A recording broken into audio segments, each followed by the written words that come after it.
Hello, welcome everyone. Good morning, friend. It's very early here in the UK. Tell me in the chat where you are tuning in from, and if you're watching this on replay, tell me in the chat where you're tuning from. It's really lovely to see you here. So before we begin, I want to tell you something I've been learning about, and that is stories. Storytelling experts often talk about the three P's: the problem, the pursuit, and the payoff. And every story has a problem. Something isn't working, something is lost, something just feels impossible.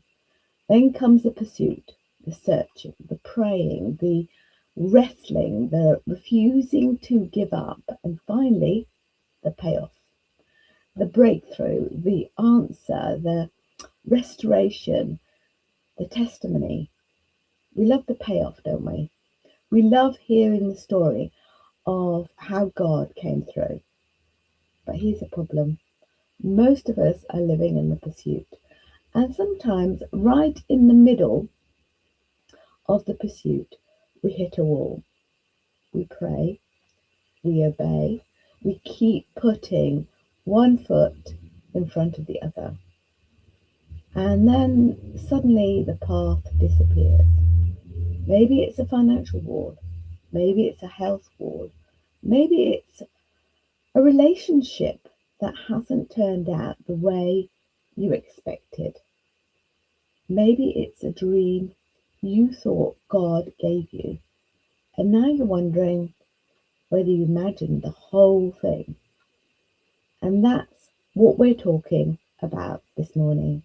Because there comes a point in almost every God-given dream when you stop and think, did I get this wrong? If that's where you are today, stay with me, because I don't think the wall is the end of the story. I think it may be the place where God is about to show you something you couldn't see before.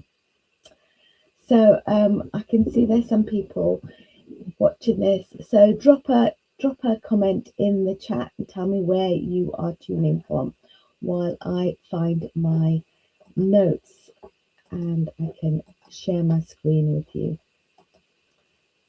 Hopefully you can all see my screen. Can you see my screen? Let me know in the chat if you can see my screen.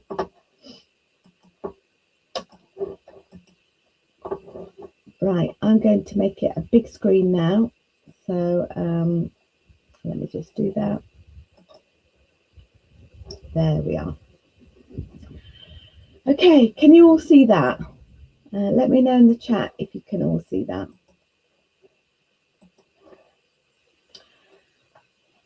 So, I was talking about a story and how sometimes we reach a brick wall.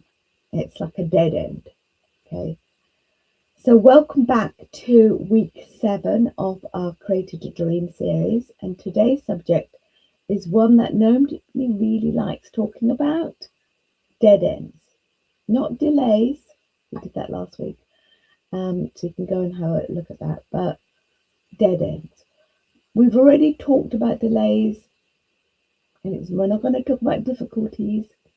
We spoke about that last week.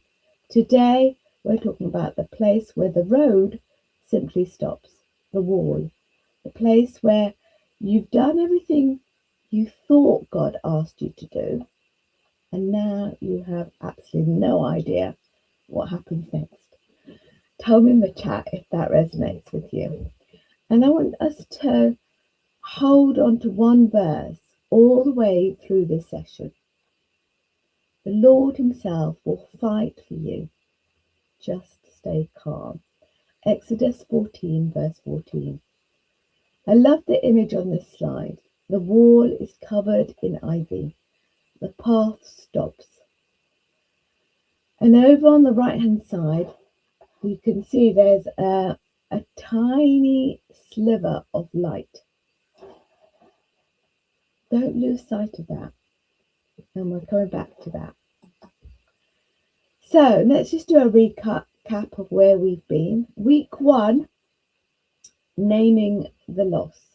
We talked about loss because you can't plant something new in the soil you're pretending is healthy.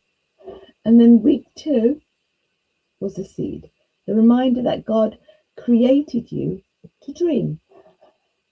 And then week 3 is the emergence, is the first signs of something beginning. Week 4 was the decision, the moment when the dream stops being a nice idea and becomes a choice. Week 5 was the bud that waits, the delays, waiting and trusting. And then week 6, that was last week, we talked about storms, we talked about difficulties, not going around them, going through them. And now we've arrived at the wall. Can you see how much larger the wall is than everything else? And that's exactly what a dead end does. It fills your entire field of vision. You can't see beyond it. You can't see around it. You can only see the obstacle. And that's why it feels so overwhelming.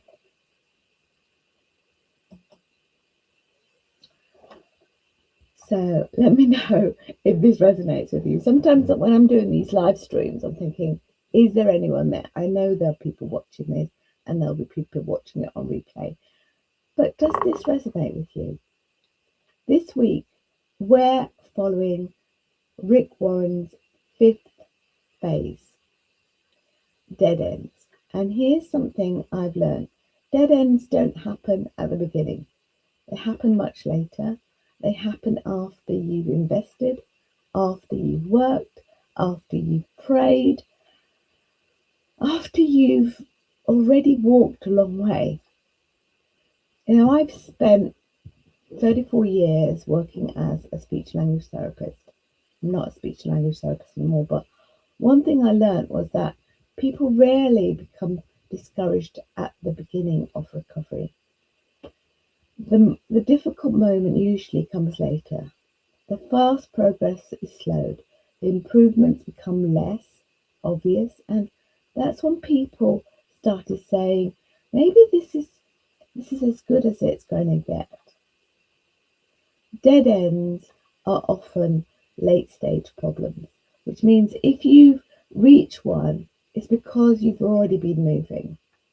You've already been growing. You've already said yes. And nobody warns us about that. Nobody tells us that following God can sometimes feel as though you've walked straight into a brick wall. So I have a problem with this word phase. Phase sounds kind of temporary. A dead end doesn't feel temporary. It feels final.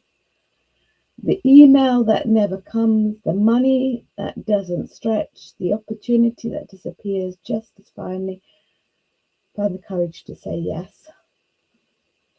The body that won't do what it used to do. The person you thought would be walking beside you. These are real losses, real walls. And I don't want to rush past them. Sometimes we become so eager to move towards hope that we never stop long enough to acknowledge the pain, or just sit for a moment, just sit with it. Be honest. What does your wall actually look like? Let me know in the chat, what does your wall look like right now? So let's go to Exodus 14. The Israelites have finally left Egypt after 400 years of slavery. Can you imagine their excitement? Can you imagine their relief? And then they look up. The sea is in front of them, an army that is behind them, desert on either side, no road, no escape, no plan, And they ask the question, all of us ask when we hit a wall, did we get this wrong?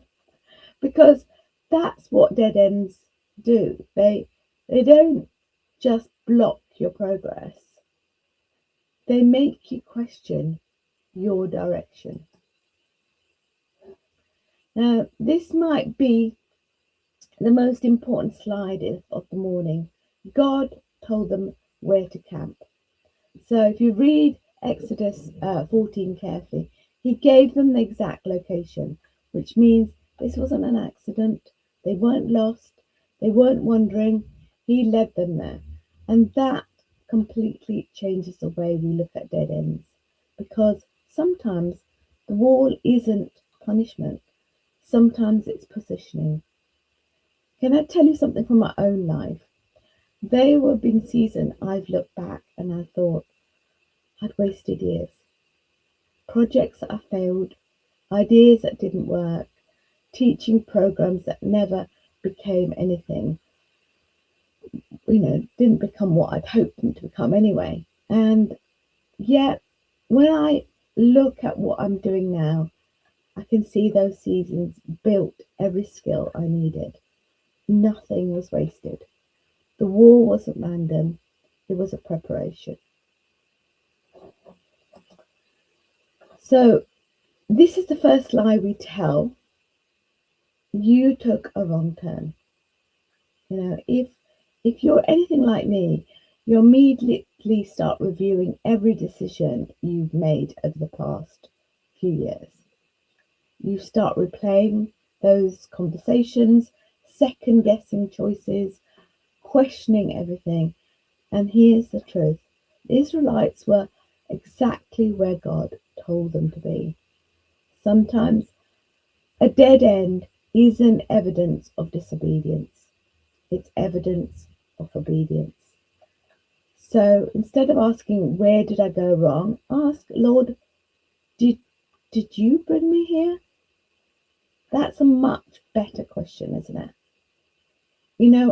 I want to tell the story of how when I was working as a speech therapist, I started doing online therapy a long time before COVID. I started in 2018, 2017, 2018, and no one in the UK was doing online therapy then. In fact, I was seeing someone in Italy in another language. I don't even speak Italian. And not only that, this person couldn't speak, so I had to teach him how to do alternative communication on his iPad with symbols. So it's like much more difficult than just doing normal online therapy. And I had it in my idea that, God's put me in this position. Maybe I can teach others how to do online therapy. So when COVID happened, I thought, now everyone has to do online therapy. I've been doing it for, a lot longer than them. I'll show them how to do it. And I put together a program, a membership, a course to teach people. I only ever had 3 people on that course. And my husband now kind of says to me, you worked so hard on that membership for 2 years and it only came to about 3 people. And now I run a membership which got over 90 people in it. And it took me a year, just over a year to get to that. And I just think, well, all those skills that I learned doing the other membership has helped me now doing this Creative Sanctuary membership. So it wasn't a wrong turn. I learned skills from that.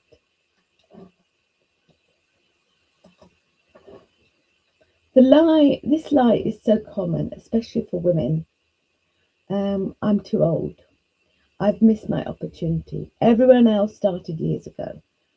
And here's something fascinating. The sea didn't part 3 days before they arrived. It parted at the water's edge. God didn't provide a comfortable, convenient route. He provided a way through exactly the right moment. Maybe that's where you are, standing at the edge, thinking you've missed your chance. And friend, I just want to tell you, you're not too late. You're standing exactly where things open. So this is the quietest lie, and perhaps the most dangerous. The pillar moved. It stopped leading them from the front. It moved them behind. It moved behind them. And I wonder whether some of us have mistaken God's repositioning for God's absence. You can't see him ahead of you anymore. So you assume he's gone. Or perhaps he's standing between you and the thing you're chasing. That's chasing you. So what's chasing you now? Is it your fear? Is it your past? Is it your grief? Is it your exhaustion? He hasn't disappeared. He's simply moved. So let's stay here for a moment. The Lord himself, not an angel, not another person, not a strategy, the Lord himself. Then these words, let's just say them. Stay calm. The Lord himself will fight for you. Just stay calm. I know that's difficult, especially if you're used to fixing everything. But staying calm doesn't mean doing nothing. It means letting go of frantic striving. It means trusting that God can carry things you were never meant to carry alone. Because here's the interesting thing. One verse later, God says, tell the people to get moving. So why is it? Stay calm or move? The answer is both. Calm is what happens inside you. Movement is what happens under your feet. The two aren't opposites. The Israelites didn't build boats. They didn't attack the sea. They walked when God made the path. And until then, they stood. So the 4 things to do at a wall. Name it out loud. Stop arguing with it. Naming it is the first honest measurement. So name it, stop arguing with it, write it down, say it out loud. And then number 2, look behind you. Remember what God has already done, because walls have a way of making us forget, don't they? And then number 3, do the next small obedient thing. Not the whole dream, just the next step, the next thing. That one phone call, that one email, that one conversation. And then number 4, keep your hands busy. Keep your hands busy while you wait. This is why creativity matters, and I love it so much. Not because art is a lovely hobby, but because creativity keeps the noise quiet. And when the noise becomes quieter, that's when it's easier to hear God. So let me tell you about my walk, okay? I think I've told you a little bit about it. I spent 34 years as a speech and language therapist. 34 years. And my identity was wrapped up in helping people. And then I found myself standing at the crossroads. I knew God was calling me towards creativity, towards art. But I come from a culture where actually go and do a proper job, either be an accountant, a lawyer, a doctor, an engineer, or teacher maybe if you have to. Well, I chose to become a speech therapist because that was the safe thing to do, not art. But that was listening to what other people told me to do. Now I'm listening to God.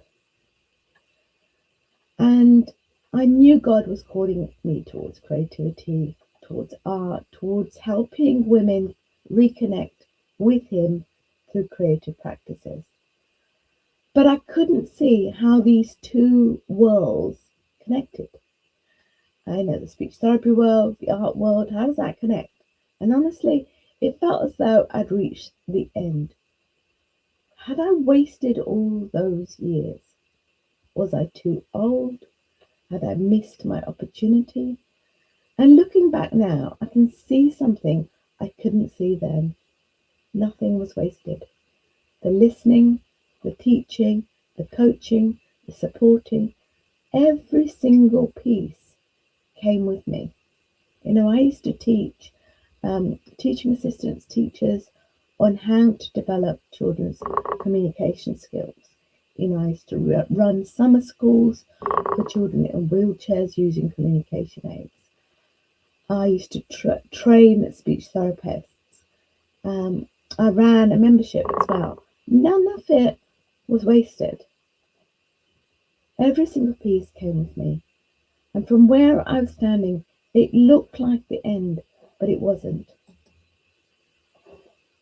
So this is my favourite image in the entire presentation. The wall is still there. It hasn't disappeared. But look more closely. There's a gate, hidden, almost invisible, covered in ivy. And I think that's often how God works. We spend all our time asking Him to remove the wall. And all the time He's trying to show us the door. The wall was never the end. It was simply the last thing before the door. So this week, I want you to create. Get your pens, paper, collage, whatever it is, whatever you've got. Create. Pray, ask, doodle, reflect, paint your wall. I had this funny idea today that I want to paint on my bedroom wall. Give it shape, give it colour, paint a gate, or I don't know, but I want to do that. So I might draw a sketch on my wall. And it's the side that my husband sleeps on. So he'll be wondering what's going on. But, I'm going to paint a picture on that white wall. But you can paint a gate, couldn't you? You can cut out a gate and maybe paint something beyond that, your dream. Not because you can see one, but because you trust that God can. And creativity allows us to express some things that words can't reach sometimes. And sometimes our hands discover hope before our minds do. So before we finish, I want to share something with you. Over the last 34 years of working with people, I've learned something. When people lose their voice, everything changes. But I also discovered something else. When people are given another way to express themselves, something beautiful begins to happen. And that's why I created the Sketch Collage Collective. Not because I wanted to create another membership, and certainly not because I think you need another course. It came about because I was running a free workshop in a local church, and this couple came to me, and they had met in a psychiatric hospital, and the woman was, I think she was high on something, I'm not sure, but her husband was the calming influence. And I was doing a workshop on creating collage leaves. So I showed him how to cut out a leaf and how to collage it and to write a prayer on the back of it. And he did one, and then he did another one, and then he did another one. And I said, "Oh, you're really getting into it." And he goes, "I've never ever done anything like this, but it's quite addictive," he said. And he really enjoyed it. And these leaves went on a canvas, a tree that was a bare tree that I had painted, and it went on that canvas tree. And it made me think something as simple as sketching and collage could be quite addictive and but enjoyable, really. So most of us already have unfinished courses, enough things saved on our Pinterest boards that one day that we'll do, enough beautiful journals sitting on a shelf waiting for that perfect moment. The truth is, you've probably been collecting ideas for years, and maybe you've started to wonder whether creativity just isn't you. But I don't believe that's true. I really, really believe that since our God is God the Creator and we are made in the image of God, therefore we have creativity in us. And I think many women and men haven't lost their creativity.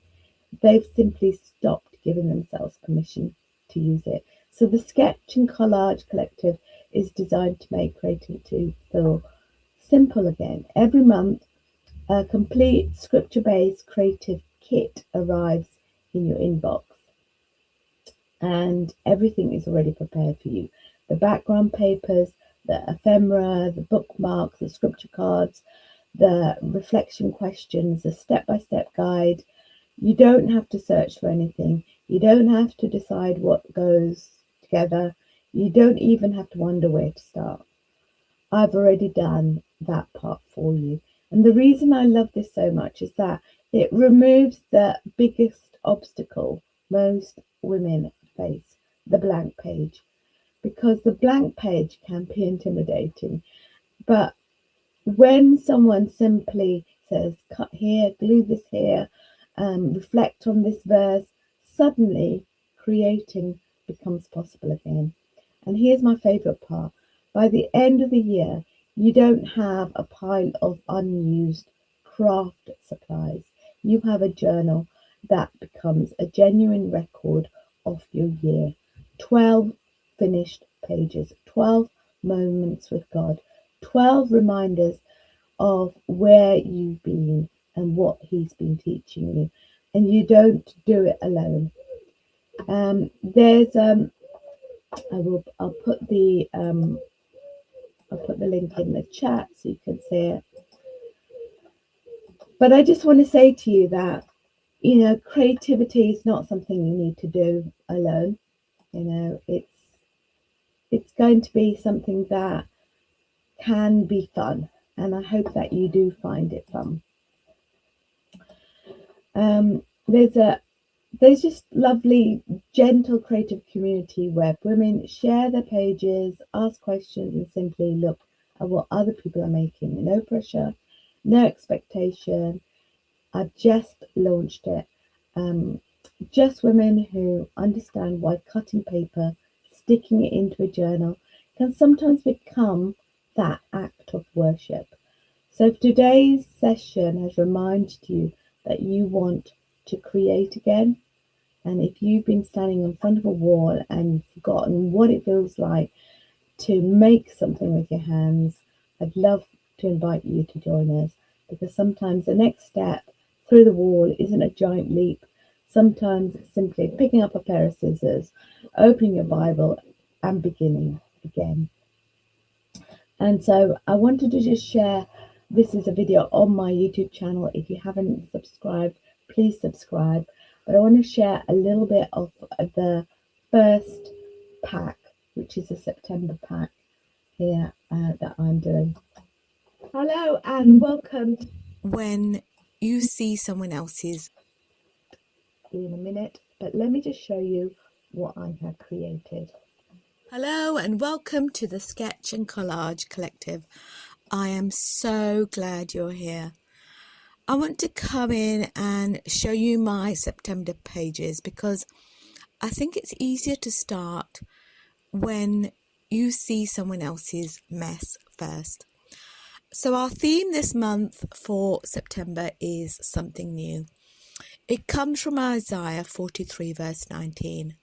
God says He is about to do something new, that He has already begun. Remember that He has already begun, and that he will make a pathway through the wilderness. The question we are sitting with is this: what new thing is God inviting you into this season? So let me just show you how these pages came together. I started with the background. I took the collage paper, I tore it rather than cutting it, because torn edges are softer and much forgiving, and I laid the big pieces down first, and then I filled in the corners with the scraps so that there's no awkward gaps. Then I tore the strips, long thin ones in pinks and sage and soft orange, and I also cut some strips to look a bit like washi tape, and with these little patterns along them, and I laid them the two together so that the page had some rhythm. I had drawn out the path, and then I laid these strips on them, and I wanted the pathway from Isaiah to be actually on the page, so I built it out of those strips, curving them down through the middle, and then I drew, filled in the path in as well, winding it away into the distance. Then the line drawings. Now, I wanted to do some line drawings, I wanted to do some sketching, but I decided that this month things are happening in my own personal life, so I took the easy route and I just cut out these watering can, the flowers, the little bird, the seedlings, breaking out the seed, the garden gate.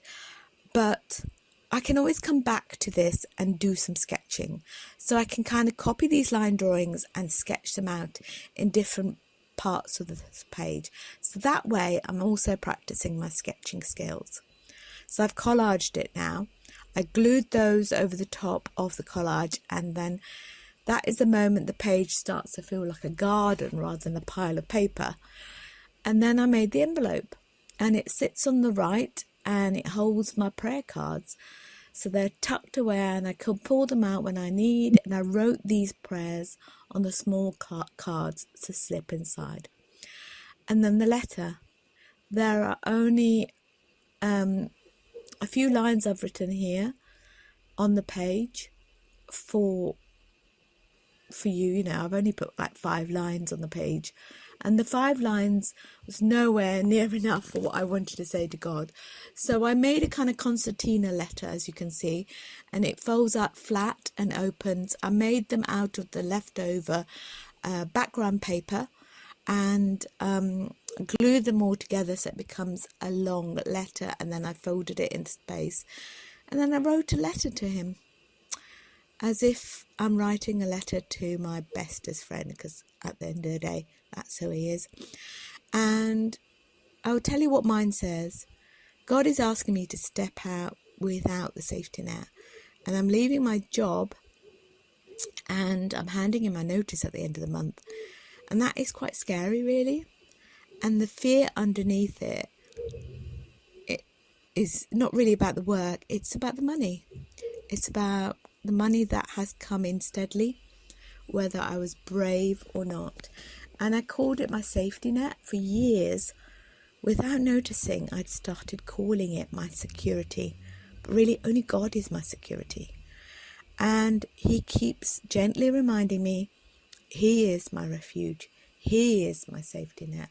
He was always the one holding me, and still holding me. So the last thing, because I hate waste, I had a pile of washi tape left over, these strips, so I gathered it into a little belly band down the left hand side. Nothing is thrown away, and I could use that for another collage for next month. So now is your turn. You do not need to make things as busy as this. One torn strip, one honest sentence is a page.